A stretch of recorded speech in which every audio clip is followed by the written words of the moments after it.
Militares checaram a documentação dos suspeitos. Eles descobriram que um dos homens estava na lista dos criminosos mais procurados do estado. Já ouviu falar do Pernalonga? Este não é o dos desenhos animados, não. Veja só. Os 3 homens foram presos na cidade de Santana do Riacho. Aguinaldo Pereira Dias, de 35 anos, e o Wendel Jobert de Lima, de 36, têm mandados de prisão em aberto por homicídios e tráfico de drogas. Gilmar de Souza Melo, de 38 anos, não tem passagens pela polícia. Ele foi detido com esta porção de maconha. A polícia chegou até o trio por meio de denúncia. Os 3 homens estavam almoçando tranquilamente num restaurante da Serra do Cipó. Eles foram surpreendidos pelos militares quando deixavam o local. Eles assustaram com a presença da guarnição, questionaram muito o motivo da abordagem, se disseram aí trabalhadores e estavam na cidade a fim de comprar terras. Na hora da abordagem, Aguinaldo e Wendel apresentaram carteiras de habilitação falsas. A suspeita é que a identidade de Gilmar também não seja verdadeira. Nunca pisei o pé numa cadeia, não devo nada, entendeu? Entendeu? O senhor está errado fazendo essa pergunta aí para mim, entendeu? Nem sei por que eu estou aqui. Mas o que chamou a atenção mesmo foi quando a PM puxou a ficha de Aguinaldo Pereira Dias. O homem tem apelido de Pernalonga e é um dos mais procurados de Minas Gerais pela Polícia Civil. Chamou a atenção, né? Um lugar tranquilo, igual a Serra do Cipó, de repente, cidadão dessa periculosidade. E uma perseguição policial que começou no bairro Cabral, em Contagem, terminou no Ceasa. Um jovem de 20 anos foi preso. Ele dirigia um carro que tinha placa clonada. As câmeras flagraram quando o bandido entrou na Ceasa por esta mata. Ele caminhou por alguns minutos até ser percebido pela vigilância, que acionou a Polícia Militar. As imagens não mostram, mas Tiago Procópio Dias, de 20 anos, foi preso neste local. Antes de vir para a Ceasa, ele furou o bloqueio de uma blitz que ocorria no bairro Cabral, aqui em Contagem. Ele estava no veículo clonado, que abandonou naquela mata por onde fugiu. O carro foi apreendido pela polícia. O rapaz estava acompanhado de uma adolescente de 17 anos que também se escondeu no matagal, mas foi apreendida. E a falta de segurança tem tirado o sono de moradores e comerciantes do Caiçara, em BH. Nessa semana, bandidos fizeram 8 reféns e assaltaram apartamentos de um prédio do bairro. Em outra ação registrada pelas câmeras de segurança, os criminosos roubaram um depósito de bebidas. Um deles chegou a disparar um tiro. Veja só. Repare este homem de blusa azul. Ele chega na distribuidora de bebidas como se estivesse interessado em comprar um produto. Logo em seguida chega um comparsa de camisa branca e anuncia o assalto. Ele aponta uma arma para os clientes e começa a roubar os objetos das vítimas. O bandido chega a dar um tiro, se assusta e vai embora. O comércio funciona há 15 anos no bairro. Os funcionários estão fechando as portas mais cedo para evitar novos roubos. Deu 6 horas, a gente fechou, não tem esse meio termo mais, fechou. Para ver se, pelo menos, assim, apesar de horário hoje em dia não fazer nenhuma diferença, né? Porque de manhã, de tarde ou de noite você está sujeito a ser abordado aí e acontecer alguma coisa. Por causa da série de assaltos no Caiçara, moradores e comerciantes estão com medo. Para aumentar a sensação de segurança, cada pessoa tem a sua receita. Vai sair de casa, olha para um lado, olha para o outro primeiro, então aí é coisa normal a gente fazer essa prevenção. Tá cada um para si, né? Cada um prevenindo para si. Da forma que pode. Do jeito que pode. Tem muito medo. Partiu das 5 horas da tarde, já não ando mais sozinha perto da subestação, de jeito nenhum. Na última terça-feira, 3 criminosos armados invadiram um prédio depois que uma moradora foi colocar o lixo na rua. 8 pessoas foram feitas reféns, entre elas 2 crianças e uma idosa. Na hora que eu abri a portaria, eles entraram de uma vez e mandou eu ficar calada, não gritar, não fazer nada, porque era um assalto. E ele começou a ligar para um cara. Falei assim, pode vir, que a gente já tem uma refém. E já vai levar para o apartamento. Samira presenciou uma tentativa de assalto na porta do seu estúdio de pilates. Uma aluna chegou a ser abordada por um criminoso. Ela entrou em luta corporal com eles e eles estavam armados. Graças a Deus não aconteceu nada com ela. Eles deram um tiro para cima e com a nossa gritaria da confusão toda de estar acontecendo realmente alguma coisa, eles fugiram. Todo momento a gente tem que ficar sempre alerta durante o dia todo, com medo de realmente acontecer alguma coisa. Difícil, né, gente? Não está podendo nem colocar o lixo do lado de fora que o bandido está em cima. Olha, a gente procurou a Polícia Militar e a Tenente Átila Ferreira, comandante do setor do bairro Caiçara, disse que as residências e o comércio de lá recebem toda a atenção da PM em trabalho conjunto com a Civil. E que nessa época de férias, o policiamento é reforçado com viaturas que atuam nas regiões de escolas. Mesmo com o policiamento reforçado, a gente está vendo aí a insegurança dos moradores e é preciso ficar muito atento, porque a polícia não está dando conta de combater tanta criminalidade. Moradores de um distrito de Caratinga perderam a paciência exatamente com essa criminalidade alta de que eu acabo de falar. Cansados de esperar pelas autoridades, eles se uniram, compraram câmeras e instalaram nas ruas. A medida já começa a dar resultado. Os suspeitos chegam ao posto de combustíveis armados. Um deles anuncia o assalto e entra para pegar o dinheiro. O comparsa espera do lado de fora. Em seguida, os dois fogem, levando cerca de R$200 do escritório e um celular. De acordo com os moradores de Santa Luzia, distrito que fica a 15 quilômetros de Caratinga, cenas como estas estão cada vez mais comuns na vila. Eles me assaltaram de mão armada com revólver, me meteu o revólver na cabeça. Aí entregou o dinheiro, depois eles fizeram ele enrolar bastante cigarro para eles, e doce. Cansados dos prejuízos, os moradores resolveram criar um projeto, Olhos da Comunidade. Eles se uniram e compraram câmeras para monitorar a vila, que tem cerca de 3.000 habitantes. São 6 pontos de câmeras e cada ponto na faixa de 12 câmeras. Pelo projeto, cada lojista é responsável pela manutenção dos equipamentos. A população contribuiu com a compra das câmeras externas.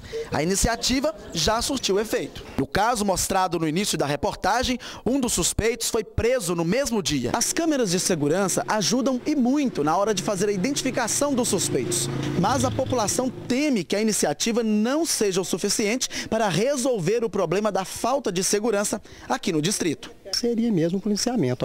As câmeras resolvem, mas resolve pouco. E é fraco, que às vezes passa até semana sem os policiais estar nos visitando aqui. O capitão da PM, responsável pelo policiamento na zona rural, informou que não tem efetivo suficiente para colocar em cada distrito da região. Se nós colocarmos 2 militares em um determinado distrito, ele vai trabalhar um período, o turno dele de 6 horas que seja, né? E as outras 18 horas vão ficar sem policiamento. Hoje nós fazemos o policiamento em todos os distritos, por intermédio de policiais, através da patrulha rural, com a viatura que atende através de uma escala previamente detalhada e através de uma análise criminal que é feita em todos os distritos de Caratinga. Pois é, mas é preciso dar uma atenção maior a eles aí. Eles já contribuíram com as câmeras, né? A Polícia Civil apresentou hoje 5 pessoas que faziam parte de uma quadrilha especializada em furto e roubo de cargas nas rodovias mineiras. O bando foi preso depois de roubar uma carga de polietileno em Manhuaçu, na Zona da Mata. O motorista do caminhão foi mantido refém por mais de 5 horas e liberado em Santa Rita de Minas, no Vale do Rio Doce. A carga foi recuperada em João Monlevade. A quadrilha agia nas BRs 381 e 116. Descobrimos que trata-se de uma organização criminosa com atuação interestadual, onde o núcleo operacional, as pessoas que executavam o crime, né, que realmente abordavam os motoristas e os mantinham em cativeiros, eles estavam alocados no Espírito Santo, né? O intrujão, a pessoa do atravessador, que detinha o conhecimento, ele estava sediado aqui em Belo Horizonte e região. E os receptadores nós identificamos em pelo menos 4 estados. Somente de prejuízo às empresas fabricantes e seguradoras, nós estimamos aí nessas 10 ações cerca de R$1.900.000. Outras pessoas envolvidas e provavelmente nos próximos dias outros indivíduos serão recolhidos ao cárcere. É isso aí, parabéns à polícia. O motorista de uma caminhonete entrou na contramão de um viaduto exclusivo de circulação do MOVE em Belo Horizonte. Resultado, a L200 atingiu de frente um ônibus e o motorista ficou preso às ferragens. Na caminhonete, o lado do motorista ficou retorcido. A frente do ônibus articulado também estava destruída. O acidente foi no viaduto exclusivo do MOVE, que dá acesso à Avenida Antônio Carlos, na altura do bairro Lagoinha. O motorista do coletivo estava abalado. Não tô legal, infelizmente não tô em condições. Muito susto na hora. Como é que é? Só pra gente poder... Não tô em condições. Quem dirigia a caminhonete era um senhor de 61 anos. Custódio do Nascimento Ferreira recebeu os primeiros atendimentos na ambulância do SAMU. O idoso havia ficado preso às ferragens e foi retirado pelos bombeiros. A vítima se encontrava consciente, porém um pouco confusa. O motorista da caminhonete seguia no sentido centro-bairro, quando nesta curva em cima do viaduto atingiu em cheio um ônibus do MOVE que vinha no sentido contrário. Ainda não se sabe o que causou o acidente. Porém, o motorista teria começado toda a confusão ao ignorar esta placa na entrada do viaduto, que permite apenas o tráfego de coletivos. Este outro motorista de ônibus, que seguia atrás da caminhonete, revelou o que pode ter ocorrido.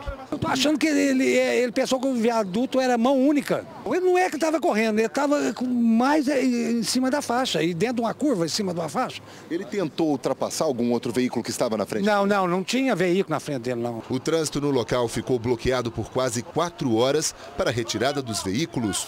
Os passageiros do MOVE não se feriram.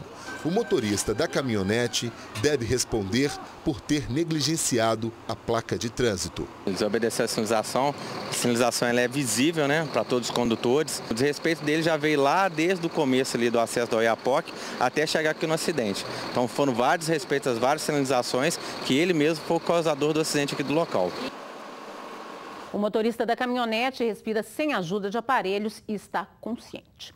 Integrantes da ocupação Nelson Mandela, no aglomerado da Serra, em BH, fecharam a Avenida do Contorno e invadiram a sede da Urbel nessa manhã. Eles pedem a inclusão das famílias no programa habitacional da Prefeitura. Os manifestantes se concentraram na varanda do prédio da Urbel e levaram muitas crianças para o local. São cerca de 50 famílias que fazem parte da ocupação Nelson Mandela no aglomerado da Serra, terreno que pertence à Prefeitura de Belo Horizonte. Nós aceitamos o programa de habitação, que seja um apartamento, uma casa, queremos sair, desde que não sejam esses abrigos aí que tem por aí, que esses abrigos são... Não querendo desfazer do pessoal do abrigo, mas a gente sabe que lá dentro acontecem muitas coisas inesperadas. Então a gente tem esse monte de criança dentro da ocupação, não queremos levar nossas crianças para assistir nenhuma cena desagradável. E dizem que só saem do prédio com uma condição. Nós pretendemos também desocupar o prédio, mas depois de haver uma decisão concreta pela Prefeitura. Caso contrário? Caso contrário, nós vamos permanecer por tempo indeterminado. Por meio de nota, a companhia urbanizadora da capital informou que desde o início de 2014 tenta negociar a saída dos ocupantes de forma pacífica. O Tribunal de Justiça determinou o despejo até o próximo dia 20. A manifestação é monitorada pela Guarda Municipal e Polícia Militar. A proximidade está preparada, mas o governo está tentando buscar uma solução de tal forma que atenda todas as necessidades, tanto das pessoas que estão lá, que são extremamente pobres, nível de pobreza muito grande, e também que atenda a necessidade da prefeitura, que é quem é do proprietário do terreno, inclusive que é uma área de risco. Os manifestantes chegaram a impedir o trânsito na Avenida do Contorno. Tem que respeitar a cidadania deles, mas também é o nosso também, que a gente não pode ficar dependendo deles aí, né? É um transtorno danado, né? Estou com a senhora que foi atendida no médico agora, passando dor. Todo mundo aqui trabalha, aí tem um caminhão carregado aí, para descarregar, chega lá, vou ter que esperar, porque vai agarrar agarrado aqui, né? Isso é uma falta de serviço. Eu tenho que ficar pagando o pato uma coisa que não tem nada a ver. O Brasil é desse jeito. Sempre todo mundo leva fé para uma coisa que não tem nada a ver. O que é que o povo tem a ver com isso aqui?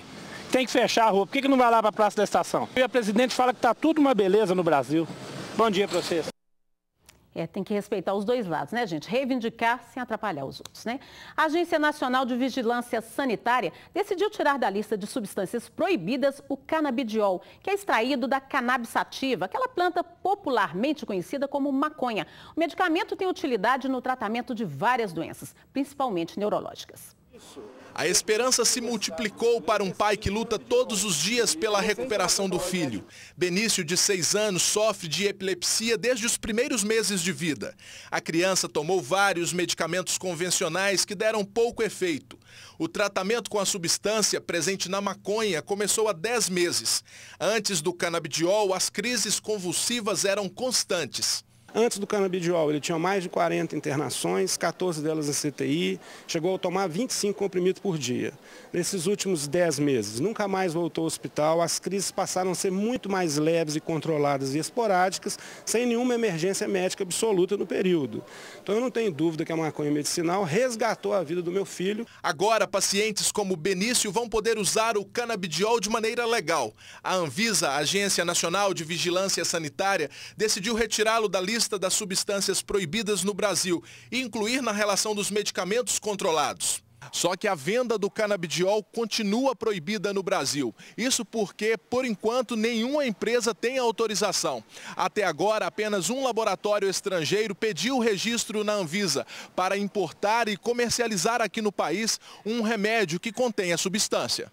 Este médico especialista em medicina preventiva trabalha com o canabidiol como uso terapêutico. Além de epilepsia, ele indica a substância como suporte para pacientes com câncer e AIDS, esclerose múltipla e também para doenças inflamatórias graves. Mas até então, tudo era muito burocrático. O processo hoje ele é tão caro, é tão burocrático, que os pais continuam, mesmo com autorização legal de importação, fazendo importação ilegal. O principal efeito não é para os pacientes, é para a pesquisa.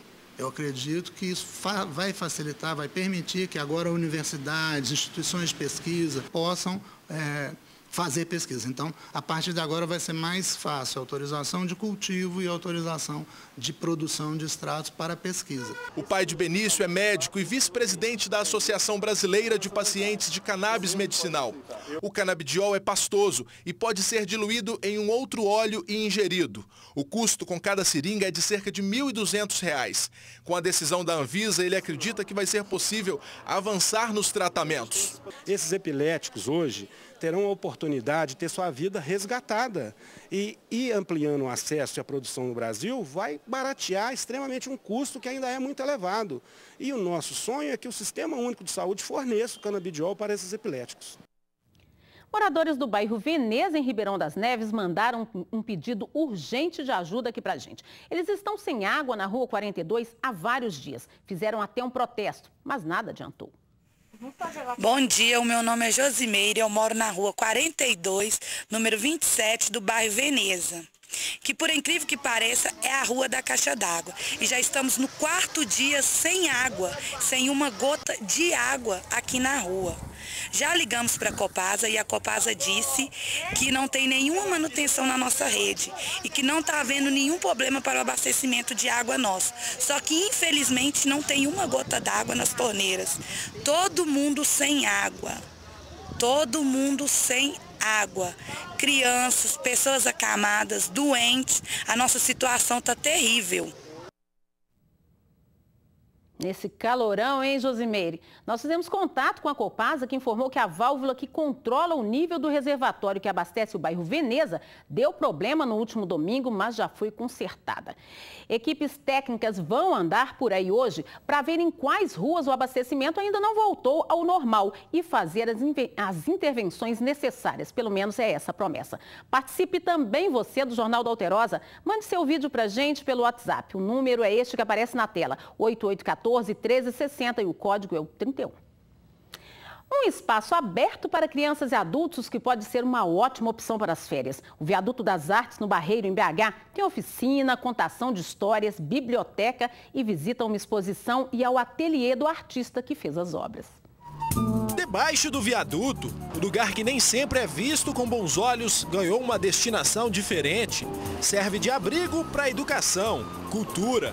Chamado de Viaduto das Artes, o elevado tem espaço para exposição, uma biblioteca, oficinas de história, música. E o principal objetivo é levar arte para mais perto da população. Uma pesquisa do Ministério da Cultura que fala que 97% da população brasileira nunca foi numa exposição de arte.